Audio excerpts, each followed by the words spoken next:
Welcome to the show Gold Squadron Gays. It's the podcast where two Star Wars loving gays talk about and review their favorite Star Wars content while also being gay as hell. I'm your host, Bradley Brower. I'm your other host, Charles Rogers, and today on The Thing Charles Fucked Up, that's a Nikto. Oh, Charles. That's a fucking Nikto. I hope that hope never lets you live this down. I will never live this down. I will okay. never live this down. I will go to my grave. And that's not even the question that knocked me out of the sudden death, right? That's Right. not even the one that took me out. It's the one resistance question, and I missed it. That's just probably why it was the funniest. It is the funniest. I was watching the TikTok that you posted on our TikTok account. Just listening to how upset everyone is when I get that question wrong. I think maybe we should tell the people what the joke was that I'm making reference to. So Bradley and I went to Dragon Con. Woo! It was fun. Bradley, did you have fun at your one day? My one day of Dragon Con? One day of Dragon Con? I did. You know what's funny is I feel like it was a series of unfortunate events because, let's see, we started with the Star Wars costume contest. Yes. That went off the rails. Which very was a quickly. fucking disaster. Which went off the rails, which was hilarious because they just couldn't get their shit together, which made it, I guess, more entertaining, honestly. So shout out to them. That was hilarious. And then you happened to have been a part of the Star Wars trivia panel thing, and because I guess the day before you had done Yes, so backing up, Bradley joined us on Sunday. On Saturday, Dragon Con has a very notorious Star Wars trivia contest. And the way it works is Saturday night, you take a qualifying exam to go through it. And it's like the top 7 or 8 highest scorers. I forget the exact number, but they advance to the finals, and then there's 3 alternates. And Hope and I were like, we got to take this test.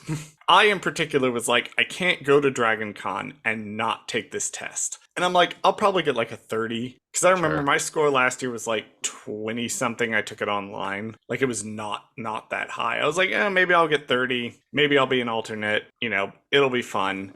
So I take the test. I wake up the next morning to someone pinging me in the For Light and Dice Discord. Hey, is it true you got into the finals? And I went, well, that would be news to me. It's 10 o'clock in the morning in Atlanta. I just woke up. Right. And I come to find out that I had actually scored second in the qualifying exam. Wow. Behind Alex Damon, who obviously got first. So I ended up participating in the finals. Shout out to Alex and Molly Damon, by the way. They're fucking awesome. I know. I met them for the first time. That was cool. I had met them for the first time on Saturday night, but then, because I was really nervous to get up there, because I get stage fright when I don't have time to prepare for it. Like, when I'm on a panel, that's great, because I have multiple weeks to mentally brace myself for every single thing I could possibly say on the panel, because this is who I am as a person. And this was completely unexpected, but I did sit next to Alex, and he's just the nicest guy. Everybody up on that panel, everybody up on that stage was some of the nicest people that I have ever been able to share a stage with. It was great. Everybody had a great time. But yeah, I wound up in the top 3, which was great. I got knocked out in sudden death in the final round. And to be fair, when we were waiting in line to get into the trivia, I was talking to Hope, and we were just jokingly being yeah, we want him to win, you know, we didn't it was obviously you're just having fun. There was no real expectation for you to win the whole thing, right? But we were just kind of rooting for you. We were just yeah, you know, he's probably just gonna win the whole thing. He's probably we were just being optimistic, really hardcore, and just being super supportive, obviously. And we were just he's definitely gonna win. I don't know who all these other people are. They can't win. And then you genuinely started getting all the answers right, and I was like, oh, he knows all these answers. And I was so shocked because I mean, I didn't know a lot of them, but I definitely knew some of them. So I was very shocked at myself because I was like, I know that answer. I was like, I thought this was going to be really hard. I mean, there were some really hard questions. I will give him the shout out to the guy who made all the questions and stuff. Yeah, his name is Daniel. Apparently. I forget his. He's the gentleman who wrote the test and administered the finals. He's so funny, by the way. He definitely knows his Star Wars. I thought that was hilarious. He some of the stuff that he was asking was great. And then you had some really good questions. And then the poor guy after you, though, I so you were number five, he was I number was number six. 5. Yeah, number six had some of the hardest questions I've ever heard in my life. Didn't even know if they were actual Star Wars questions. Half the time I was like, is this from like Legends? Is this Star Trek? Like I was so confused sometimes. This poor guy. And he definitely was like one of those ones where it's like, I have no idea what this is. I'm just gonna take a shot in the dark. And he got a lot He of them took it right. in extreme he took it in extreme stride though. Like No, he was for having sure, a for great sure. time up there. Yeah, he did. Yeah, But once I had settled in, like after the first question or two, and I sort of realized, oh, okay, I kind of get what the vibe is here now, so I'm just gonna chill and I'm gonna have fun. But yes, I did.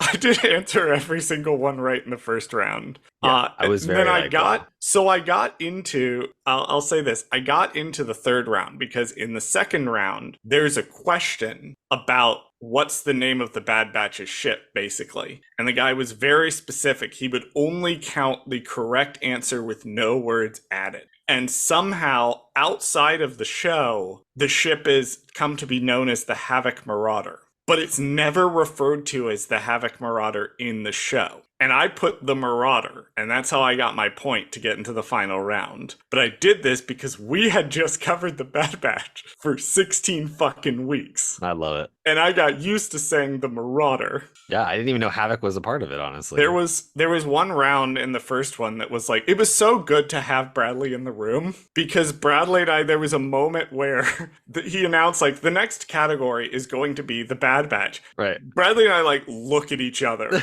because we're like, this is the capstone to 16 fucking weeks of this shit. That's right.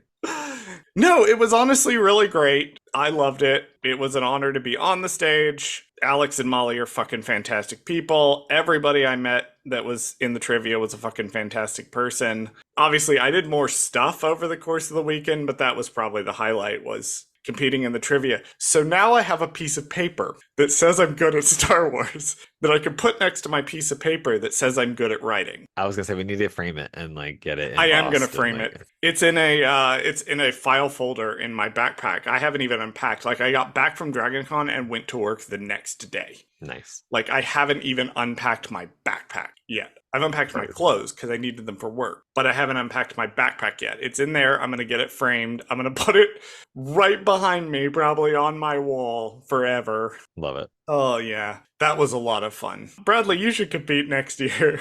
I don't think I can do that. I don't even think I would get in the qualifier, honestly. Like Oh we'll lord. have to tease that for next time. Maybe we'll do it off air or something where I take the test and then we'll put the results in. Like I think I'm gonna try to convince Bradley to take the qualifying exam for this year's Dragon Con. We will not be at Dragon Con next year because we're going to Japan. that's And then I right. have another convention in August or September, which I can finally talk about now. I can Nice. finally openly talk about Legends Expo and the fact that I am involved in the volunteer team for Legends Expo this time around. I was gonna say, do you want to plug it real quick before we start? I would love to plug Legends Expo. So, Legends Expo is a follow up to 2023's Legends Con. It's being run by a lot of the same people who ran that one. It is now called Legends Expo, and it is a convention that wants to celebrate Legends, the pre Disney era of Star Wars. And last time there was a bunch of really cool guests, there was a bunch of really cool panels, there were some really awesome vendors, some incredible cosplay. It was a great time. So immediately after participating in the previous convention,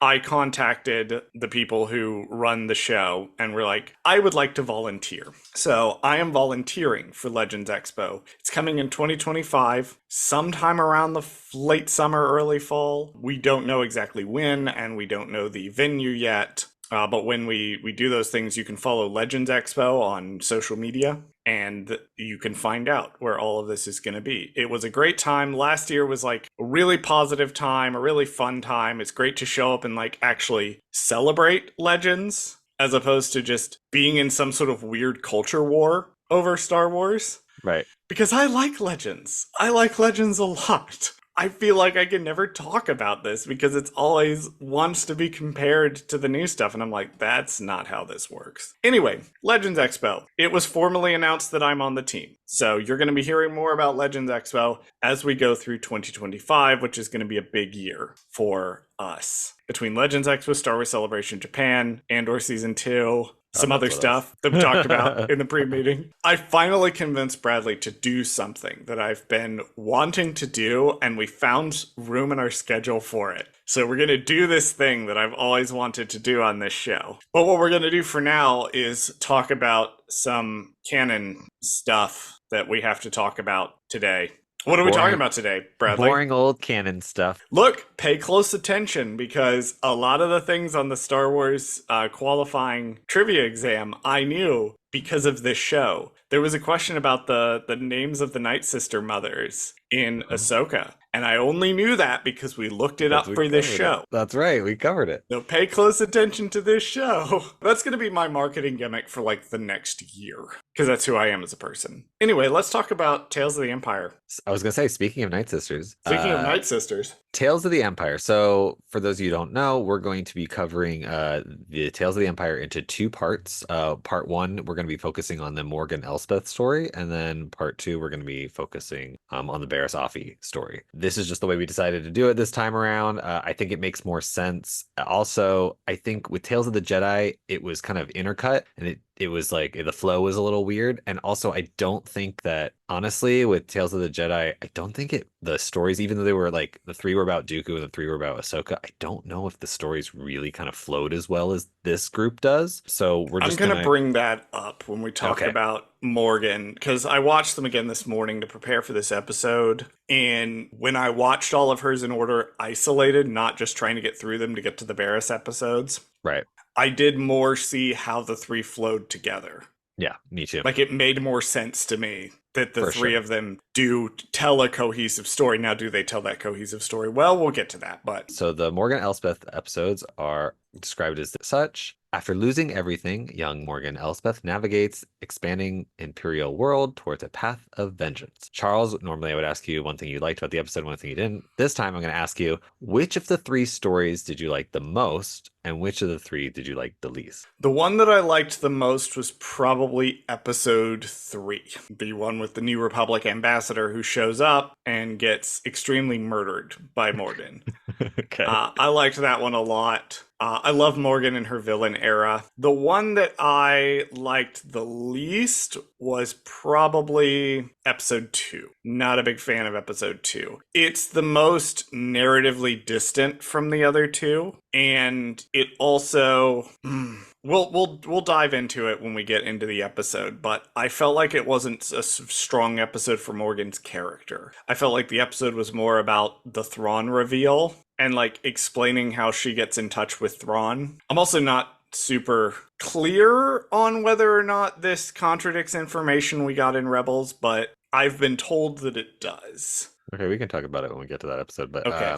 for me, I actually, yeah, I think I have the same kind of view. I think I liked, I think I might like the first one more only because it's just got more Night Sister stuff in it, which I just love. So I'll say that I think episode 1 was maybe my favorite. We'll see as we keep talking about it. But definitely I agree with you. I think episode 2 is the weaker of the two. I think watching it Of the 3. together though is actually beneficial because it makes it more like one big episode to me. I kind of liked that too. Like it kind of flowed really well, I think, but we'll see. But let's start with talking about episode 1, The Path of Fear. A young Morgan Elspeth seeks revenge after losing everything. Just a quick note, this episode takes place in 20 BBY, obviously during the Clone Wars.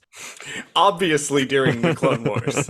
Yes, and we can pinpoint exactly where in the Clone Wars it's taking place. It's taking place in the Battle of Dathomir when the CIS showed up to wipe out the Night Sisters. Because that, to refresh my memory, that is something that we see in one of the episodes where Season 3 of the stuff. Clone Wars. I believe it's season 3. Sure. There's a lot of seasons. And I wanted to like, so when I was doing this timeline thing, I wanted to be like, hey, here's some other things that happened in 20 BBY. Would you be curious to know? Unfortunately, I I feel would like be you've I seen would be all of very this. curious to I was gonna know. say, I feel like you know all of this information because obviously you've watched the Clone Wars, so which only takes place You over the say course that of like you like, haven't. well, yeah, but I've only watched it like one time. I've never like, I've watched it twice, but I've also listened to our friends over at Darkside Divas, and I've listened to our friends over at First Steps of Star Wars podcast, and I know but have not listened to the fact that J Guys and Jedi have also covered the Clone Wars. It was the first thing that they did like 7 years ago when Hope and Chris started the show. well, some other There's a things that lot of Clone Wars out there that you can listen to. It basically is what I'm saying. well, some of the things that happen in 20 BBY that you may or may not be aware of. Okay, tell me what's also happening in 20 BBY, Bradley. Well, there was a lot. So I had to like pick like two random things because there were so many things happen. One thing is in 20 BBY, Count Dooku, on orders from his master Darth Sidious, betrays his apprentice Asajj Ventress and I feel like basically that might be tries to kill her. relevant to this episode. It is. So he tries to kill her, and she is presumed dead. But obviously, we know she ultimately survives.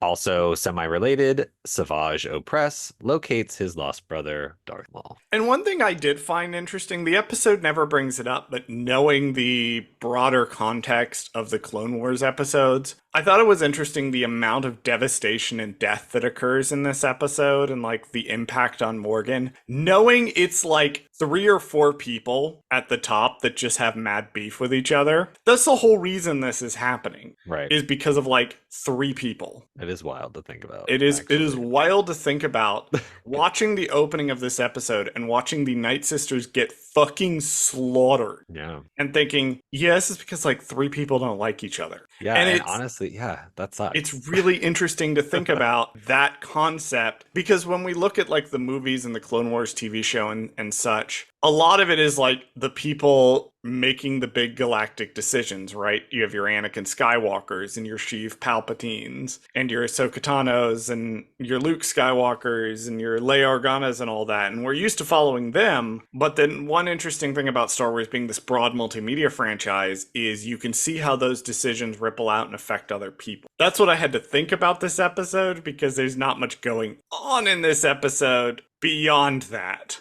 Which, I mean, it's trying. This episode, I will say, probably had the most plot in Right. it. Like, it has an actual plot. Like, I could see this being a full 22-minute episode of TV. For sure.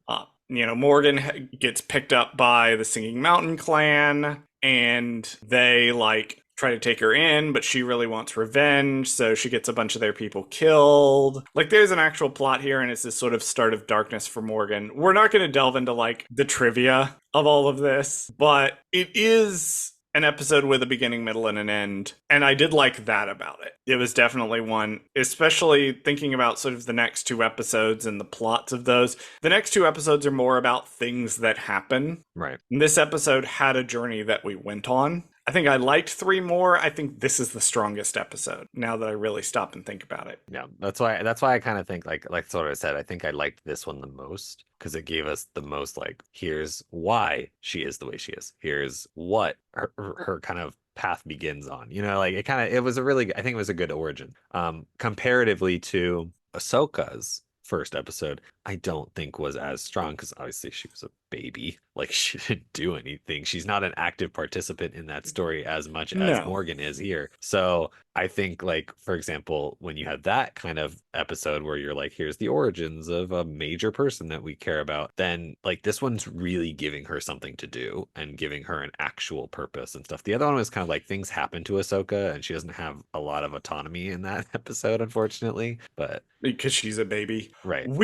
One interesting thing to me comparing Tales of the Empire to Tales of the Jedi is that Tales of the Jedi felt like 3 distinct stories that were just sort of missing from already pre-established stories. We know Ahsoka's story. We watched it in Clone Wars. We know Dooku's story broadly. We read it in Dooku Jedi Lost. So we kind of know the stories of these characters already. We're just sort of filling in the gaps and exploring parts that hadn't been explored, or in one case, had been explored before, but now we're just exploring it again in animation. Whereas Tales of the Empire, watching the 3 episodes in a row of Morgan Elsbeth, it was clear that there was a narrative arc here. Like, this is the origin of the character we are seeing it. Barisafi, while not the origin of the character, we are telling a story about this character that starts with her in one place and ends with her in a different place. Like the shot in episode 1 of like Morgan watching her homeworld like in devastation,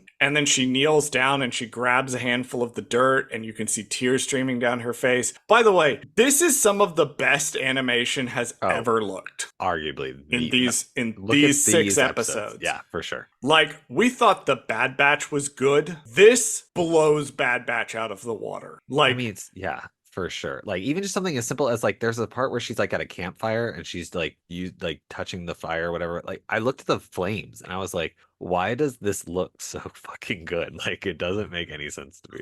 yeah, it's crazy. The details, the micro expressions, the textures, all of it, it's beautiful. And I think that is something that's a benefit of the 9 to 15 minute runtime of the episodes, is they really get to cram all that good animation. But I was watching that shot, and then at the end of episode 3 there's another shot where she is standing and like she has set fire to Corvus and burned it all down, which, yeah, we'll talk about the flamethrowers in episode 3. She has burned it all down, and it's this bookending of she watches her homeworld burn, and then decades later, she becomes the person to burn a world that she's not even part of. She just came in and took it over because it was rich with resources. So I thought that the first episode was a very good like setup for where her character is going to go. I think the middle episode's a little weaker, and I think that weakens the third one in my mind. But I do think the first one is the strongest, just narratively. I also want to bring up one thing that happens in the first episode. There's a part where this connects to the Ahsoka show, by the way. So there's a part where the Mountain Sisters have collected her or whatever. She faints after the whole ordeal, and then they collect her and they're kind of, taking care of her. And she wakes up, and then the magic markings or whatever on her face kind of dissolve and disappear. And she talks about how the mother talks about how like the magic or whatever, the clan matron or whatever, she talks about how the magic is like faded away, the spells have worn off. Yes. And I want to take that back to Ahsoka and the first episode that we see Morgan in The Mandalorian, where she's just looks like a normal person. And then they told us later on, like, oh, this is a Night Sister. And she just looks like a regular woman. And you're just like, wait a minute. I thought Night Sisters all look a certain way. They all are like, pale face with the black markings on their face or whatever. And that to me was such a good, like, I know that they've already kind of fixed it in Ahsoka and been like, no, this is why she's a real Night Sister. Because obviously in Ahsoka, she gets all that magic back when she gets ascended or whatever it is that the sisters I do to her. have a sneaking suspicion that Morgan Elsbeth being a Night Sister was confirmation of a popular fan theory and not the original intention of the character. Oh, no, for sure. Yeah. That's my theory, is that this episode kind of, and that moment kind of seeks to just sort of explain for the pedantic nerds in the audience, like me. This moment was for me to explain, here's how she lost those markings. Here's why she doesn't have them. Right. Because Dave Filoni is a pedantic nerd. He's like, we got to explain it. He's like, we got to explain this. I know these people. These are my people. I love it. Moving on to episode 2, The Path of Anger, Morgan is approached by a potentially powerful ally. Now, Wikipedia says that this episode takes place anywhere between 9 BBY and 2 BBY. So, to give you an idea of when that is, the events of the show Kenobi take place in 9 BBY, and that's like a decent, I guess, time to like kind of like tell you when it could happen. I'm more suspicious. I think this actually takes place closer to 2 I BBY. agree. I want to say it takes place almost like in 2 BBY, honestly, because it's so like the things that happen in this episode with Thrawn and what he's talking about. It's just like I feel like all that, like he's talking about like that there's this rebel group that's about to like come up or whatever, and there's stuff happening rebellion wise. I feel like that's all like so close to like rebels and shit. Like I feel like that's when it's happening almost. Like Rook is here, Paleon is here, Thrawn has a massive fleet already yeah, at this point. He's already an admiral. So I agree. I think it's later. I think it's probably closer to 5 BBY for sure. that this is taking place at the earliest. Not a big fan of this episode. Well, Liked it not better much on the happens. rewatch. Yeah, this episode mainly exists to be like, here's how she knows Thrawn. We will never Sure. see her again until The Mandalorian, which I did a little bit of digging Uh-huh. to try to see if I could see how, like, do they say in Rebels where the TIE Defender project comes from? And I found some indication that originally the TIE Defender may have been Thrawn's design, but I didn't find anything that like directly contradicts Rebels. Right. I'm And I pretty think sure I could be wrong on that because it's been a while since I've watched Rebels, but sure. also mythology, not history. And also, Thrawn's not going to explain to every single person where he got this design or he might No, have yeah. modified it. There's ways you can kind of explain this. My beef with this episode is nothing happens in it Yeah, that was what I was except gonna for say. one scene. There's one scene that I really liked in this episode. It's the scene she comes back to Corvus, Okay. which is the where she shows up and she's like cap in hand because she didn't get her deal with the Empire, and the people are like, dude, when you came in you promised us jobs. And it's very clear that the people of Corvus do not like her. Right. Because also later in the episode when she's getting like attacked by Rook, Wing is like, nah, don't call the guards, Yeah, he's like, just let it happen. just let it happen. He's like, "Ugh, hopefully she'll die." Which he's so real for that. But I love that. Wing is great. Every time he shows up in this, he's great. I love him so much. And yeah, he's basically just like, let her ass die. Yeah, he's like, I don't care, honestly. I don't Like, care. it's gonna solve us our problem for us, He honestly. thinks it's going to solve their problems, but the Imperials are already on their way. I do want to talk about Thrawn for a second too, because they made a big deal about revealing him in the trailer, and he's only here for the one scene just to Yeah, kind of he's be here for like, 5 fucking I minutes. exist. I don't really have much to say about what he says. We kind of talked about it a little bit, like he's talking about that there's a rebel, kind of group kind of popping up. He kind of predicts the fall of the Empire right here too. I guess we could talk about that. He basically is like, yeah, the Empire is not going to last. Like it's not. It's just it can't. It's not going to happen, and that's okay. And he's like, I have I'm broader plans. I'm Which is fond of okay. saying the downfall of the Empire started at Lothal when Ezra Bridger yoinked Grand Admiral Thrawn out Yeah, because he deprived the Empire of Grand Admiral Thrawn for the rest of the conflict. And when Tarkin dies over Yavin, that's all the smart people in the Empire. for Tarkin sure. and Yularen both die in the Death Star Mm, explosion. So that's all the people who were smart right. in the Imperial bureaucracy. Now we're left with people like Madi. Yeah, people who just People want power. They don't. who Yeah, don't know what they're doing. right. Exactly. Yeah, and I also know that the Thrawn thing, like, he's fine in these episodes. It's nice to hear Lars Mikleson's voice. We'll get to the various voice casts of this episode these episodes at the end. But it is nice to hear all that. It's just mainly there to explain how she knows Thrawn and no other reason. Gilad Paleon is here for some reason. For some reason. This one I will defend.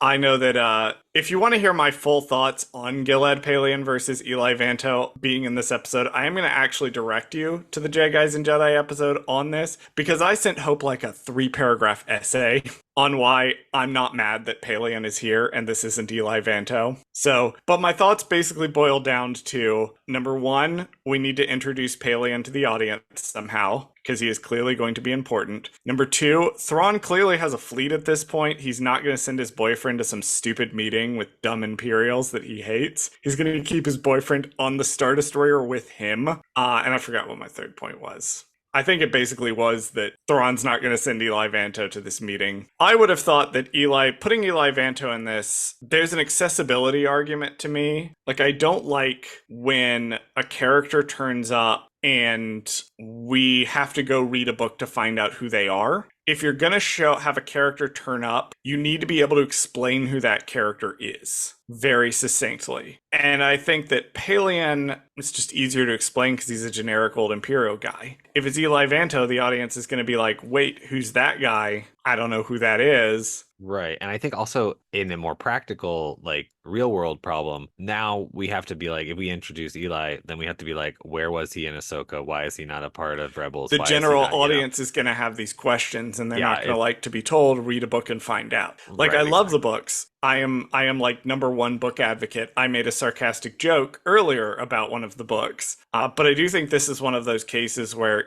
Eli Vanto being in this role would have just been fan service, and also would not have really made sense for the character to me. Because I couldn't see Thrawn sending him to this board meeting. I also couldn't see Eli Vanto being the type of person to attend these board meetings. That was another thought I had when I was watching this episode. I was like, this room is full of a bunch of like shitty high-ranking Imperials. And Vanto's a translator. Yeah, it doesn't make sense. And he's like Thrawn's logistics guy. Like, he's not going to send him to this meeting. That just didn't make sense to me. But Palian is here. He's getting a little bit of that backstory that he did not get previously because they didn't know what was going on with the character of Thrawn or where he was going to go. But now he's here. And so if you weren't paying attention to super Easter eggs in Star Wars Rebels series finale, and you weren't paying attention to the Thrawn treason novel, which, by the way, Palian shows up in the books too. He's been around. The Mandalorian did not just yank him out of obscurity. He's in Thrawn treason. That's where they recanonized his first name. So he's been around. Also, Rook's here, I guess, too. Oh yeah, I was like, I guess we can talk about him for a second. Be completely fucking different than he was in Heir to the Empire, but okay, sure. Yeah, because I was like, I recognized him from Rebels, and I was like, oh, he's that guy. It's that guy. It's that See, guy. that's the average experience of someone watching the visual media. And that's what I am always trying to communicate to people who are deeply entrenched in the fan space like I am. The average experience of someone watching the visual media is, oh, hey, it's that guy. That's it. Have I ever talked about the boyfriend test on the show before, Bradley? I thought you were gonna say, have you ever heard the story of Darth Plagueis the Wise? Have you ever heard the story of Darth Plagueis the Wise? I have. You can get it on Audible. No, I have not heard the boyfriend. The boyfriend test is an internal test I performed, and I've only started mentioning it publicly recently, but I've been performing it for a while. Where if I need to judge what the average viewer of a Star Wars property is going to react to something, I go ask my boyfriend. So I walk into the room and I might say, for example, hey, Palian is going to be in Tales of the Empire. And if he looks at me and he goes, what? I then give a little bit more. I'll say, well, he was in that council scene in The Mandalorian. And he will either go, oh, it's that guy. Yeah, okay. Or, what? And at that point, I will know that the character is very obscure and I need to be explaining him better when I talk to him about people. But that's my test to see, like, where the average person who watches a Star Wars but doesn't, like, live, eat, sleep, and breathe Star Wars like I do is going to think about something. That's better than when I was watching Ahsoka and my roommate was like, "Oh, are you watching that Osaka show?" And I said, "What?" And Osaka, like, he goes Osaka, the Star Wars city thing in Japan. He's like, the Star Wars show you're watching, Osaka, and I was like, Ahsoka, and Ahsoka. he goes, yeah, that one. I'm like, oh my Oh god, my he's so lord. annoying. Oh my lord. So that's the real average viewer. I feel like who's never Again, gonna watch that's the the show. average viewer. That's the thing. That's the average viewer. And Star Wars fans may not want to hear it. Like, Yeah. they don't want to hear that that is the type of person who is going to be tuning into these shows. It's not somebody who's like, knows all of the lore information or even has the time to dive into this. Right. Because that's another accessibility thing. It takes a lot of time to seek all of this stuff out. I have this common refrain to where people are recommending shows to me all the time. Like, it's constantly, Bradley recommended one to me in the pre-meeting of this episode. And I will say that Bradley's opinion carries much more weight than most other people's. There's only one other person whose opinion I value higher than Bradley's when it comes to recommending shows to me. But my common response when somebody's like, you need to watch X is, with what time? That's my answer for everything when someone says, with what time do you expect me to get into this? Yeah. And something like Tales of the Empire, it's meant to be short, it's meant to be snacky, it is over in 2 hours. Less than 2 hours. and you're done. I And love that it. stuff Yeah. is there if you have the time to go look for it. But I think that anything that's contained in these episodes needs to be either something that is very easy to explain or something that doesn't need to be explained. And anyway, that's why I'm fine with Pelion being here. I would have liked to see Eli Vanto. I also don't trust Star Wars animation with Eli Vanto. For obvious reasons. For obvious reasons. They I can't love it. fuck up Pelion. He's already a white man. Right, there you go. Actually, any kind of Imperial officer, I feel like they're like, we got it. Like, don't We got worry. it. It's the most British colonial white man you've ever seen in your entire life. Every time. I love it. It's 95% of them. But that's because they were all British in the original trilogy. It's been retconned that the British accent's like a Coruscanti accent or whatever. Sure. No, it's Love just that. they wanted to make all the Brits. They wanted to make all the Brits evil in the original movies. Anyway, you want to talk about episode 3? Yes, episode 3 is called The Path of Hate. Offered the chance to stand trial for her crimes, Morgan instead seeks her destiny. It says this episode probably takes place between 5 ABY and 9 ABY. However, what we know about the Mandalorian It's episode, a little 9 bit more ABY. contention. Yeah, I was It's like, 9 ABY. this is right. It's if not like a few weeks or months before They're the being episode. Yeah, conservative. It's 9 ABY. This takes place for sure. like weeks at best before the Mandalorian Oh, episode. yeah, I want to say so for sure. Like it's gotta be like the way that it ends. I feel like yeah, you're like because why would Bo-Katan be like, hey, who's there? Who needs help? And then wait like a Follow year. up 3 years Yeah, later. follow up 3 years later, right? No. So yeah, no, I'm gonna say at least a few weeks. Yeah, that feel is pretty nice. Yeah. This episode was fun. Yeah, I like this one a lot actually. Yeah, this is I probably the best. I think probably the best directed of the 3 episodes. Oh yeah. I want to look up the species of the girl. Like I forget what it's called. I didn't write it down unfortunately. Her name is Nadura. So Pandora. Let's find out what she is. this is the thing Charles didn't research before we started the episode. Because I did want to point out like after she dies, there's She's an alien. okay. Oh, it just Her says species alien. is just listed as Nadura species. Okay. Well, I like her design. I thought it was interesting. Also liked how after she dies, in the background, you see another one of her species is just a normal person who's there. So it's not like she's out of place as this random new alien species. There's like another one randomly in the background. So I thought that was nice. And we'll talk about it in a minute, but she's voiced by Shelby Young. So we've talked about her before. But I think that adds to the aesthetic of this character. I just like how she's like pure white with the blue eyes. I mean, it's really pretty. It's like an iridescent. I don't know. It's just a good design. I like it. The whole aesthetic of the thing is just really pretty, actually, because we get that awesome, like, design where the city is, like, really run down outside, and then you get in and it's beautiful. Can we talk about the water physics in this? Okay. Can we talk about the fucking shot where she looks at the pond and there's a fish and it like Yeah. pushes the water up because the fish is. Holy fucking shit, the animation of this is so fucking good. So good. Like, how do Oh they get away with that? Like, my god. ah, This animation is fucking good. and it translates so well. Like, so if you've seen obviously the Mandalorian episode, you know, like they do such a good job of recreating this town. I mean, they do it in the second episode too, but I feel like this is closer to where we are in Mandalorian. So it looks, I mean, it's like shot for shot. Like, I mean, for the most part, like there's pretty much everything in it is the only difference, obviously, is the forest around the city is lush and green in the beginning. And then, Yeah, not by the end of the yeah. episode. Which let's talk about flamethrowers because I think Sure. there's a common misconception amongst people about me and flamethrowers, right? Guys, I don't hate all flamethrowers. I hate them when they're useless and impractical. If you're shooting a flamethrower at a droid, that's fucking stupid. Yeah.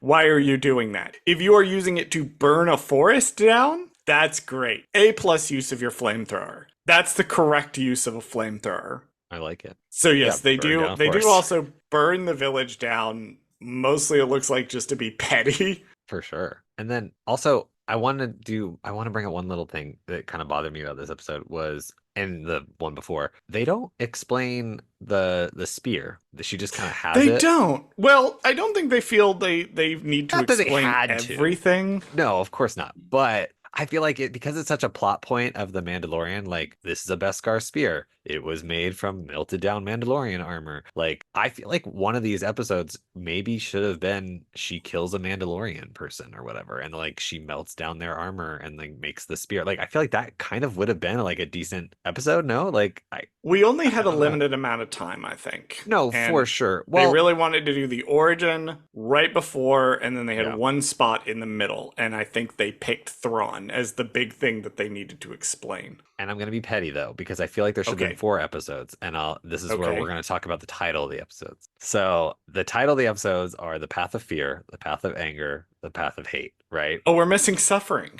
That's right. So why the fuck was this not 4 episodes? And it could have been The Path of Suffering. That would have been like you could have done. I feel like if you would have squeezed in the one more episode, that could have A been a storyline, how she got her spear or whatever, or you could have done literally anything. I don't know. It doesn't have to be specifically that storyline, but I just feel like it bothers my brain to go the path of fear, the path of anger, the path of hate, the path. Oh, just kidding. There's no path of suffering. I'm like, wait, what? Whoops. Unless that's supposed to be Ahsoka's storyline, like, or the storyline, Morgan's storyline in Ahsoka is the path of suffering. I don't know if that would make sense thematically, but I guess. maybe if I'm Maybe. trying to be a little weird and pedantic, I don't know. Just like anyway, Look, let's talk I about. I love this journey for you of gradually over 3 almost 4 years of doing the podcast becoming more of a pedantic nerd as we go along because you've had to listen to me for hours and hours and hours and hours. I love it. All right, so we're gonna talk about the voice cast for a second. Do we I'm want to talk gonna. about directors and writers too? Oh, we can if Because you I want just to. pulled them all up. Oh, here, let's do that first, and then we'll go into the voice cast. So, episode 1, The Path of Fear, was directed by Nathaniel Villanueva. Episode 2, The Path of Anger, was directed by Stuart Lee. And episode 3 was all The Path of Hate was also directed by Nathaniel Villanueva. All these people, let me double check and make sure. This is the other thing Charles didn't research. Yes, both of these people have directed for Star Wars a lot before. All 3 of the episodes are written by Amanda Rose Munoz, who, if we remember, wrote the best episodes of The Bad Batch and also the worst one. So, love to see her continuing character arc I love it. as she continues to write really banger episodes of shows. Because she did write, I believe, Identity Crisis. She did. So she's who wrote these 3 episodes right here. Love it. Now we can talk about some of the voice cast. Okay, I'm gonna rapid fire through these, and we'll Okay. go episode by episode. So for the Path of Fear, we have Lydia Look as the Mountain Clan matron, best known for her role in General Hospital. Kathy Ong, best known for her role as Just Like That. She does the voice of young Morgan Elsbeth. A surprising voice actor, Diana Lee Inosanto, as Selena, or Morgan's mother, in the first episode. And of course, Matthew Wood returning as General Grievous. So there you go. That's the first Fucking episode. love that guy. I love how Matthew Wood's whole career has just been I do cool ass sound shit for Star Wars and then sometimes get in the recording booth and do a funny droid voice. Watch the Freemaker Adventures if you haven't. They're really fucking funny. Now for episode 2, The Path of Anger. Now this is where it starts to get interesting. So Lars Mikkelsen returns as the voice of Admiral Thrawn.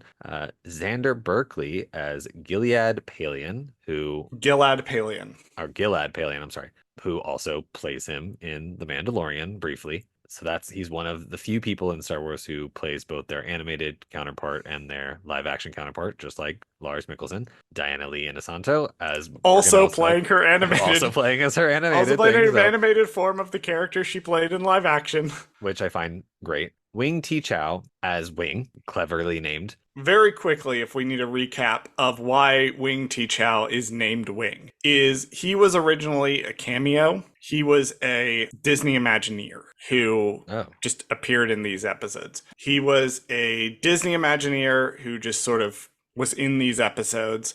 That's why the character is named after him. And he gets a much bigger role in these 2 episodes. But yes, he is back, voicing, again, the animated version of the character he played in live action. I love that. And I mean, not a lot of people have done that, so it's really nice, but I just like that. Basically, every cast member of this has also appeared in live action as their character. I love that. And then last but certainly not least, Warwick Davis does the voice of Rook. I thought that was nice. Episode 3, The Path of Hate. Shelby Young does the voice of Nadura, the ambassador.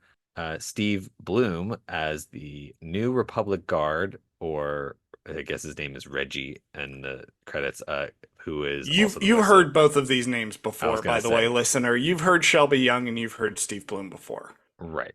Shelby They've Young been has in been a on lot of Star everything, Wars. and then Steve Bloom, I guess, more noticeably or more recognizably would be Garza Aurelius in Rebels, and then also Katie Sackhoff does a brief voice for Bo-Katan Kryze for the little uh, voice modulator thing that she answers the distress beacon. So there you go. That's our major voice That's cast. our rapid fire voice cast.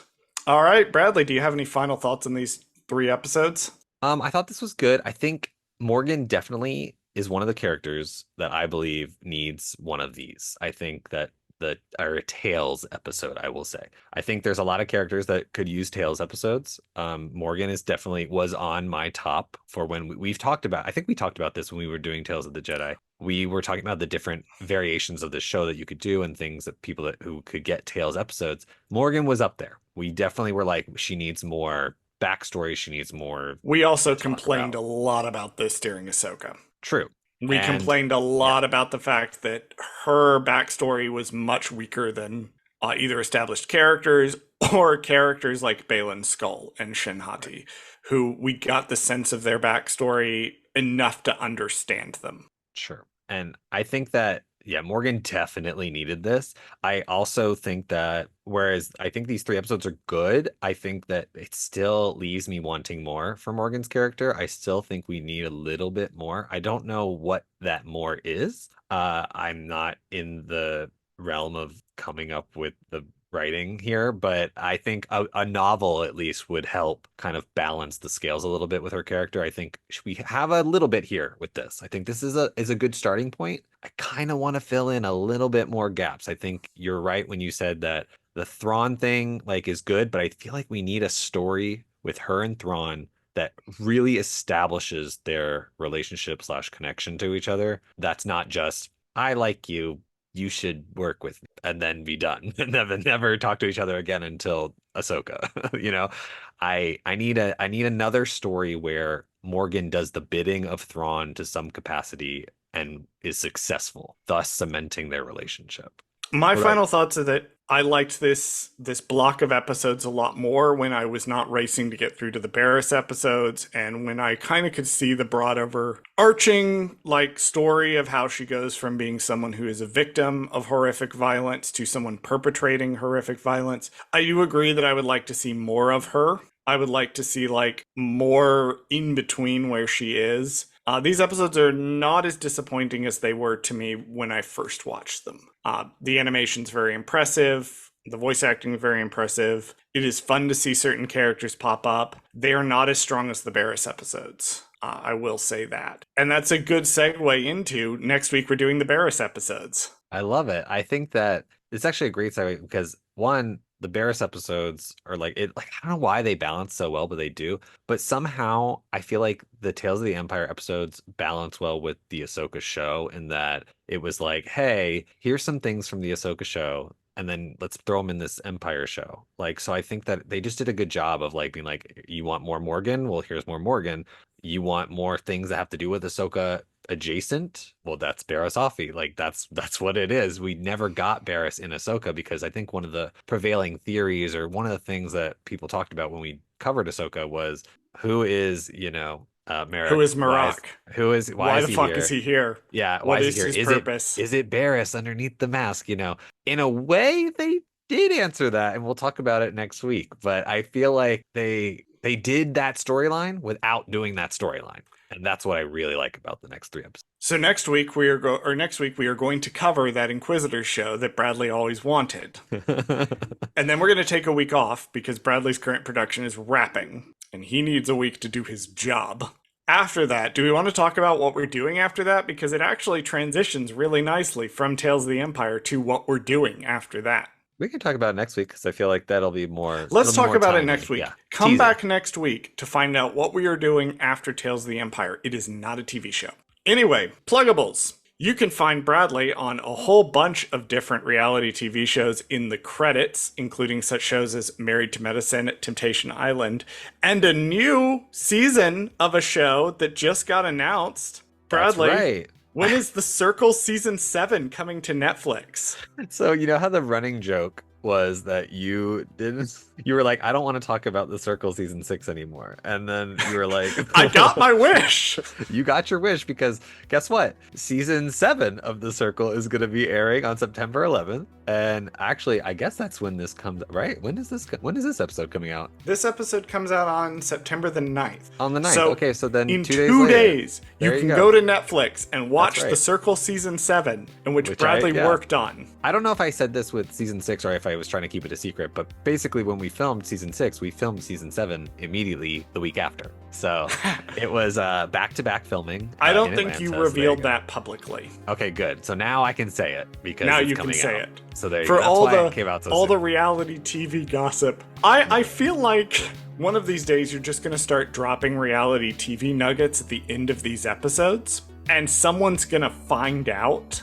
And we're gonna get a bunch of reality TV people listening to these episodes Just for to the see tea, if you'll yeah. drop some at the very tea end they'll be about like, your shows.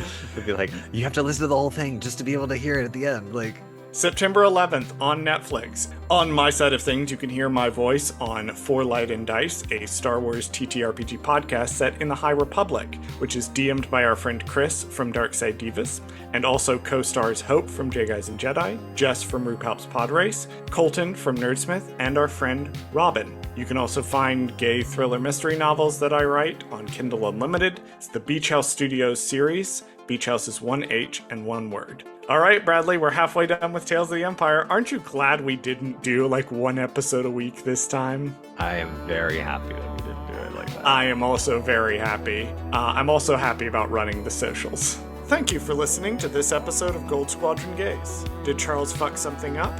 Email us at goldsquadrongaze@gmail.com to let us know.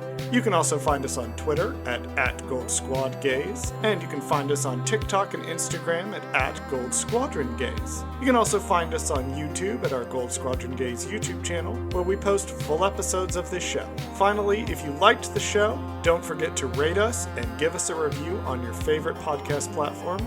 That allows other people to find our show. As always, thank you for listening to Gold Squadron Gaze, and we'll see you next week.